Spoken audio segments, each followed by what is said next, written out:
When I say multiple, I mean like for the majority of the day, there is no electricity in many Zambian households. President of Zambia seems very keen on Dangote also investing in Zambian energy solutions, diversifying from hydro. Majority of Zambia's electricity comes from hydropower energy, and Dangote has expressed interest in things like coal. Welcome, everybody.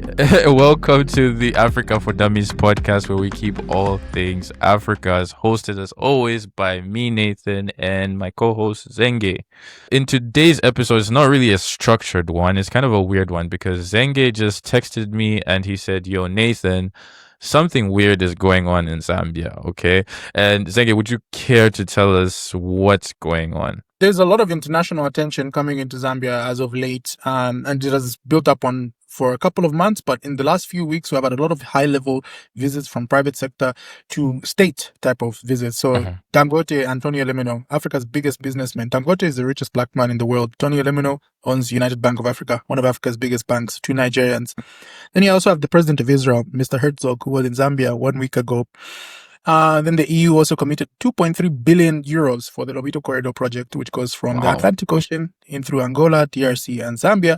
And then you got Donald Trump Jr., Donald Trump's son, who's also very influential with more than $500 million. Influential in the MAGA sphere, by the way, in America, who was in Zambia on a private vacation. And they actually got a chance to meet the president of Zambia on his private vacation. HH spoke with... following after that, HH spoke with the Secretary of State of the United States, who's like the external foreign minister of the United States, Marco Rubio. And they discussed various issues, including Zambia's new $1.5 billion grant on health systems for the next 5 years. Then there's also the Chinese Premier Li Qiang, who's arriving in Zambia on the 19th of November.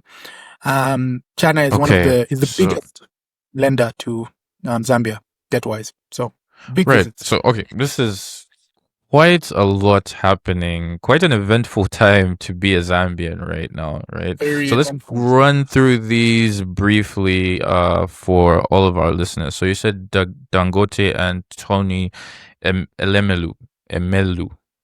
Sorry, I'm butchering that. However, I know that Dangote has an investment in Zambia, so could this just be him coming to see his investment, perhaps? Why do you think this is a special time and moment? Yes, but one of the new things also is that he also talked about investing in Zambia's energy. Zambia is going through lots of load shedding and power outages, multiple hours a day. When I say multiple, I mean like for the majority of the day, there is no electricity in many Zambian households. So I remember you complaining when you came back from Zambia. Yeah. It was. So the president of Zambia seems very keen on Dangote also investing in Zambian energy solutions, diversifying from hydro. Majority of Zambia's electricity comes from hydropower energy, and Dangote has expressed interest in things like coal. But Dangote's primary business in Zambia is cement through Dangote Cement, and it's one of the leading exporters. It has made Zambia one of the leading exporters in cement and employs over 1,500 people in the Zambia's Copperbelt town of Ndola, and indirectly employs 5,000 people. He's an entrepreneur. He has the Tony Elemino Foundation, helping small-scale young entrepreneurs with seed capital, which is like, money to start off, $5,000 each. And in Zambia, there's 350 Tony Elemino Foundation, mentorees or proteges who are creating more than 16,000 jobs. So quite big visits. Yeah. So it seems like these two individuals might perhaps, want to expand the already large investments that they're making in Zambia, which could be a huge, thing for not only, the state, but also for the private individual as well. So we can put a pin on that because we have to move really, really quickly because we have another important person that came to Zambia, which is the president of Israel, not the prime minister, but the president of Israel. So why did the president of Israel come to Zambia? President of Israel visited Zambia in 1 week ago, and a few months after the new embassy was opened in Lusaka in Zambia for the first time in 50 years. Zambia has had a very long relationship with Israel. Key things like the University of Zambia, a bit about Israel. But relationships are stated in 2015. Much of the narrative around the relationship with Israel can also be attributed to Zambia being sort of a Christian nation and virtue signaling to Christians. Every president has tried to affiliate themselves since the 1990s, who has tried to position themselves as a Christian president with Israel. But our relationship goes beyond that. So Zambia's relationship with Israel is also agricultural, sort of in tech agriculture, irrigation rather than drought resistant. Yeah. Zambia had a drought as well. So it might help Zambia benefit from agricultural practices beyond, bad weather. So also in military expertise, Israel is there. But it's also sort of in your face to South Africa, because Zambia is quite next to South Africa, and South Africa has had a very bad relationship with Israel since the conflict between Israel and Gaza, and cut relationships. So Israel has postured it as a sort of flex that they still have a presence in Africa, they still have friends in Africa. And they also kicked out of the African Union, primarily because South Africa and Algeria, in one of the African Union summits a few years ago, primarily because South Africa and Nigeria didn't want them there.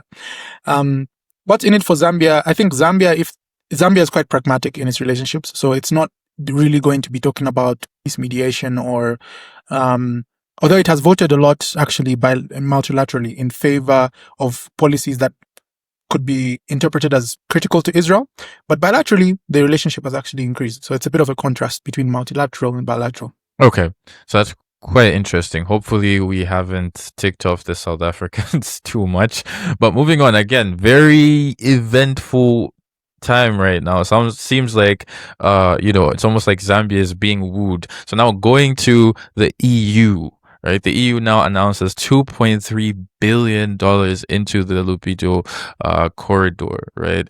Why do you think that's happening now? Euros, my bad. What did I say? Did I say kwacha? You said dollars.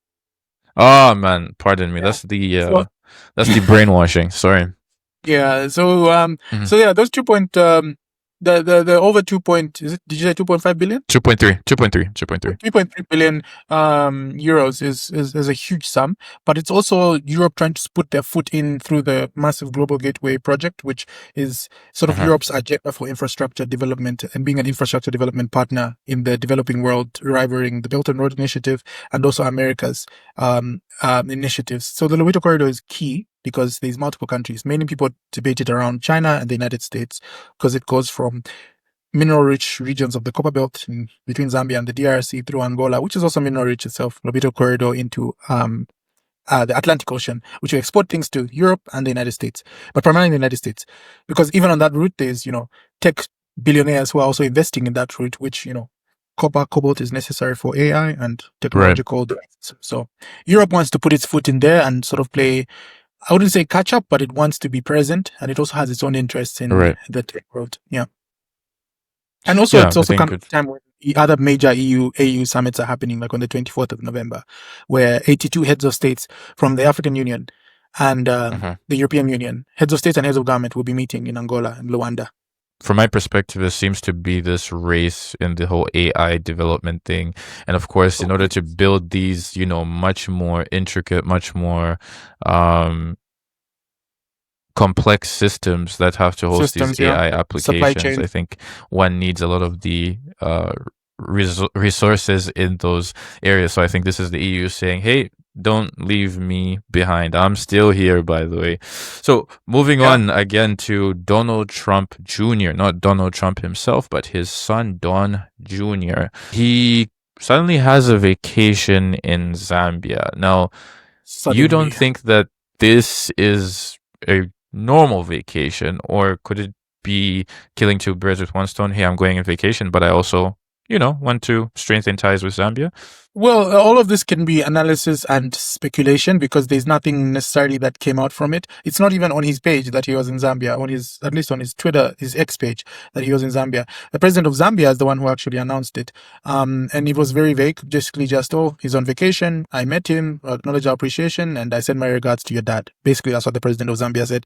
Why people are a bit pissed that the whole president of Zambia can be doing some other president's son. But Donald Trump Jr. is quite influential in the support base of his dad, the Make America Great Again sphere, MAGA sphere. And many articles and analysis have been written and said that, his son's, in his family's influence on his decision making is quite prevalent, like it's prominent, so it's not something to be thrown away. And I think the president of Zambia, Hakainde Hichilema, took that opportunity. He's very pragmatic, Hichilema, and he's very economic centric, so he probably was talking about investment potential. Trump is also about trade, not aid, so I guess maybe that's where they probably even aligned. Don Jr. himself is worth like $500 million or more, so he himself can shove out money if he wants to invest in Zambia or build a golf course. Yeah. I don't know. Yeah, and you also briefly mentioned this weird Twitter spat between the economic advisor to Hakainde Hichilema and the Law Association of former Law Association of Zambia. If you could just briefly touch on that. That's where we go to the next major thing: the phone call between Hakainde Hichilema and Marco Rubio, Secretary of State of the United States, who's basically like a foreign minister or external minister, for those that don't know what a Secretary of State is. So the Secretary of State, HH, had a phone call and they talked about things like healthcare. United States just recently announced about $1.5 billion in terms of aid grant for the next 5 years, from 2026 to 2031. For Zambia's healthcare system. And I think that was one of the key issues that was discussed. But someone there was a photo that was taken of it, and it was posted in a tweet from Zambia's president's advisor for economic affairs, Chito Kayumba. And in it, he wrote something about, I think he was quite overwhelmed, or I think a lot of people are quite overwhelmed and extremely happy. And Chito Kayumba basically was referring to, using a biblical quote, and referring to the president as a king, and that we should all give him mercies, and let him be guided to the truth, and so on. So it was quite sort of praising the president in a way. I was going to say a bit of a misunderstanding, because I think in Christian circles, the king often is referred president now, I guess one would. So in biblical context, that would have been a president. But the former Law Association of Zambia president, Linda Kasonde, who we've had on our podcast, commented and basically emphasized that Zambia is a democracy. We do not have monarchies. We do not have people that rule over us. We have people who govern over us. And I'm paraphrasing. So it has been sort of taken a bit differently. I don't think that's exactly how he intended for it to be understood. But yeah, that was a bit of a tiff. So it's clear that Zambia it's a bit unusual, even for those who are directly involved with the president, that this is happening. So it's a bit exciting, so yeah. Right. So yeah, now moving from the west on to the east, I think one of the biggest ones that's actually supposed to be happening, today is 18, tomorrow actually, is the Chinese Premier. First of all, I don't know what the Premier is, so you're going to have to explain that for me. The Chinese Premier Li Qiang, is arriving in Zambia. Another big week for HH, right? Well, one day you're talking to Marco Rubio, and then the next day. So the premier of China is normally considered, in terms of power, the second in command. So in Israel, they have a prime minister who's the actual executive guy who holds the power. In China, they have the president, but in China, it's a party state system. So the secretary general, whoever is the secretary general, who often is always also the president, is Xi Jinping. That's where the actual real power comes from. So the visit by Li Qiang comes after HH's visit to China in comes after HH's visit to China in 2023, where the relationship was upgraded to a comprehensive strategic cooperative partnership. So China has this thing where they tier their partners. So this means Zambia is now an important partner. But Zambia has a history with China. Tanzania-Zambia railway lines. We talked about Ovito Corridor. China is also talking about upgrading their side, which is much older, to a much better, better, faster railway line. And then also debt. We have a wonderful history of debt with China. More than 40% of our debt, at least as of 2023, was owed to China, of our external debt, Zambia's external debt. A bit of an oxymoron, eh? Wonderful debt. Yeah, and there's also lots of mines majority owned by China, particularly from the China non-ferrous metals companies. So mines like Chambishi Copper Mine, Luansha Mines, Sino Metals, involved in a lot of processing of metals in Zambia. Major infrastructure, things like our airport in Lusaka, Terminal 2, Kenneth Kaunda International Airport, Terminal 2. Many roads. So many others. Yeah. quite a lot that's happening in Zambia right now. Quite exciting times or overwhelming times. Depends if you let us know how you feel down in the comments. But our wish as Africa for Dummies is that Zambia utilizes this to actually help Zambians, right? I mean, it would be nice if HH during the meeting with Li Qiang actually brought up the whole poisoning of the Kafua River issue. I That's a don't know big if that sticky would issue. Yeah.